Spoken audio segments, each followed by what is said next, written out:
दोस्तों नमस्कार। आप फ्रॉड लेवल पहले बड़े जिसके अकाउंट में ज़्यादा पैसे होते थे उसके साथ होता था, लेकिन अब ये फ्रॉड लेवल कितने छोटे स्तरों पे होने लगा कि अगर आपके पास 10-20 हज़ार रुपये अकाउंट में है तो आपको मजबूर करके आपके पैसे हड़पने की जो ये तरीका चल रहा है, फ्रॉड चल रहा है, इसको आपको समझना और जानना बहुत ज़रूरी है, क्योंकि आपको मजबूर करके आपके पैसे कैसे निकलवा लेते हैं ये फ्रॉड वाले, इसको जानना आपके लिए बहुत ज़रूरी है। तो पहले आप इस वीडियो को देखें, उसके बाद सारी बात बाद में करते हैं। नमस्कार। आज मैं आप लोगों के साथ एक जानकारी साझा करना चाहती हूँ जो मेरे साथ हुआ है, और ये परसों हुआ है। परसों यानी 5 मार्च को हुआ है ये मेरे साथ, दोपहर के करीब 12 बजे। अब आप लोग सोचेंगे कि मैं इतनी देर से क्यों वीडियो बना रही हूँ, तो कल तक तो मैं उस सदमे में ही थी, मैं उससे उबर ही नहीं पाई थी। आज मैं बता रही हूँ जिससे कि जिन जिन के बच्चे बाहर रहते हैं, अपने पेरेंट्स के पास नहीं रहते, वो कृपया सावधान हो जाएं। तो हुआ कुछ यूँ कि मैं तो घटना कुछ इस तरह है कि मैं एक टीचर हूँ, मैं क्लास में थी, क्लास 8 की क्लास में थी। 12 बज रहे थे दोपहर के, और मैंने बच्चों को कुछ लिखने के लिए देखे और मैं घूम के देख रही थी बच्चों को। तब तक में एक लड़के ने बोला कि मैडम आपका मोबाइल बजा।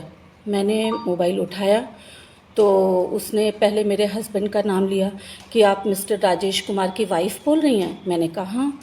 तो आप स्वाति चौधरी की मम्मी बोल रही हैं। मैंने कहा हाँ। तो आपकी बेटी कहाँ रहती है, क्या करती है? मैंने कहा मैं आपको क्यों बताऊं कि मेरी बेटी कहाँ रहती है, क्या करती है? तो बोले कि बताना तो आपको पड़ेगा, आपकी बेटी को हमने गिरफ्तार कर लिया है, वो अरेस्ट हो चुकी है, और वो एक फ्रॉड किया था उसने, इसलिए अरेस्ट हो चुकी है। तब मैं थोड़ा घबरा गई।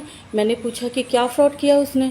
तो बोले कि वो एक लड़के को ब्लैकमेल कर रही थी, 4 लड़कियां मिलके, तो वो चारों अरेस्ट हो गई हैं। 3 को तो सज़ा भी हो गई है, 7 साल की सज़ा और 4 लाख रुपए जुर्माना। आपकी बेटी का फॉल्ट थोड़ा कम है, इसलिए हम उसे कंसीडर कर सकते हैं, छोड़ सकते हैं। और डीएसपी साहब अभी यहाँ पे हैं और हम बम्बई पुलिस से बोल रहे हैं उनको, क्योंकि मैं बता चुकी थी तब तक कि मेरी बेटी बॉम्बे में है, BARC में साइंटिस्ट है।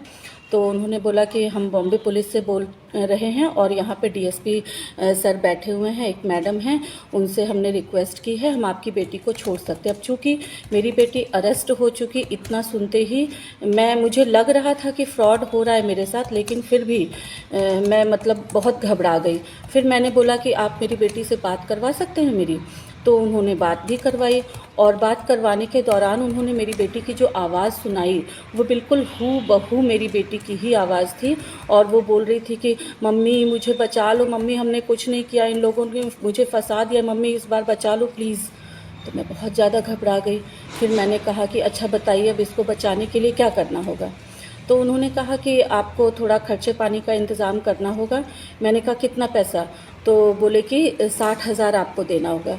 अब गलती से मैंने 60,000 को 7,000 सुना। फिर भी मैं बहुत घबरा चुकी थी, और मैंने जल्दी से मैं स्कूल में किसी को बता भी नहीं सकती थी, क्योंकि पुलिस वाली बात थी कि आपकी बेटी को गिरफ्तार कर लिया है, ऐसे ऐसे। मैंने कहा कितनी बदनामी हो जाएगी। और उन्होंने कहा कि मीडिया वाले अभी बिल्कुल एकदम हमारे आसपास हैं, और मीडिया वाले आ चुके हैं, अगर आपने देरी की तो बात मीडिया में चली जाएगी, आपकी बेटी की बहुत बदनामी होगी। मैं काफ़ी घबरा चुकी थी। मैं अपना बैग वैग लेके घर की तरफ भागी, और घर पहुंचने के, चूँकि मैं एक रेजिडेंशियल स्कूल में काम करती हूँ, तो वहाँ पे वो हॉस्टल की जो मैट्रॉन थी, उन्होंने भी मुझे पूछा क्या हुआ क्या हुआ। बस मैं रो के इतना ही बोली कि मेरी बेटी को किसी ने किडनैप कर लिया है। फिर मैं घर चली गई। मैंने उनको 7,000 पे भी कर दिया उसके बाद।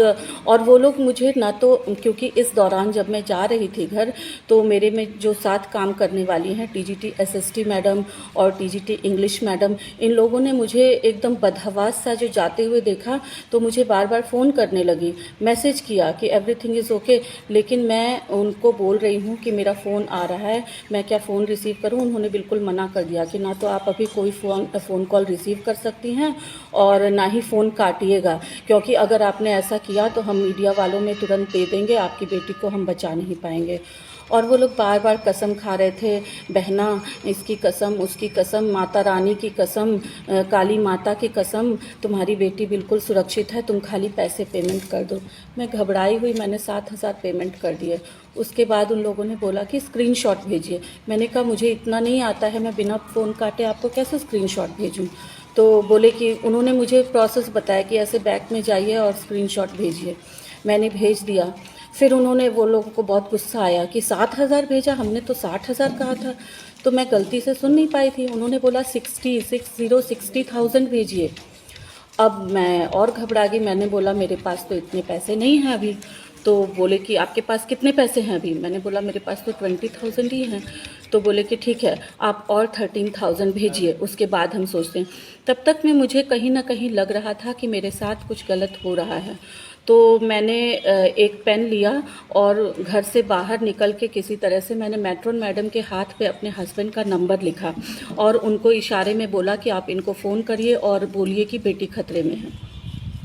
मैट्रॉन मैडम ने फ़ोन किया।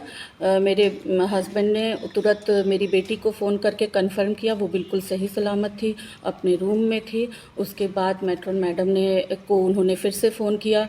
फिर टीजीटी इंग्लिश मैडम भी तब तक मेरे पास पीछे से पहुंच चुकी थी, अपर्णा मैडम। उन्होंने बोला कि मैंने भी बात की है, बिल्कुल आपकी बेटी को कोई प्रॉब्लम नहीं है, बिल्कुल। और तब तक में ये जो स्कैमर था वो फ़ोन पे ही मेरे साथ था, व्हाट्सएप नंबर पे मेरे से बात कर रहा था। और उसके बाद फिर मैं थोड़ा सा रिलैक्स हुई। फिर इंग्लिश मैडम को मैंने फ़ोन दिया, इंग्लिश मैडम ने भी उससे बात की, उसको डांटा। तो इस तरह से उन्होंने मेरी बेटी की आवाज़ निकाल के बिल्कुल हूबहू और मुझे परेशान किया। तो ऐसे ही अभी इन स्कैमर्स का बहुत लोगों को फ़ोन जा रहा है, तो कृपया आप लोग सावधान रहें। धन्यवाद। तो देखा आपने किस तरह से एक पढ़े लिखे शिक्षक के साथ इस तरह से फर्जी फ़ोन कॉल्स के द्वारा उनको ब्लैकमेल किया गया, उसके बाद उनसे पैसे लिए गए।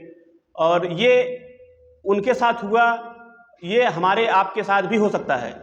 जो भी दिल्ली, इलाहाबाद, कोटा, पटना कहीं भी पढ़ रहे हैं आपके बच्चे, तो ये आप सबके लिए बहुत ही बेहद खबर है। और आपको जानना बहुत ज़रूरी है कि अगर इस तरह का फ्रॉड अगर हमारे साथ होता है तो हमें सतर्क रहना चाहिए।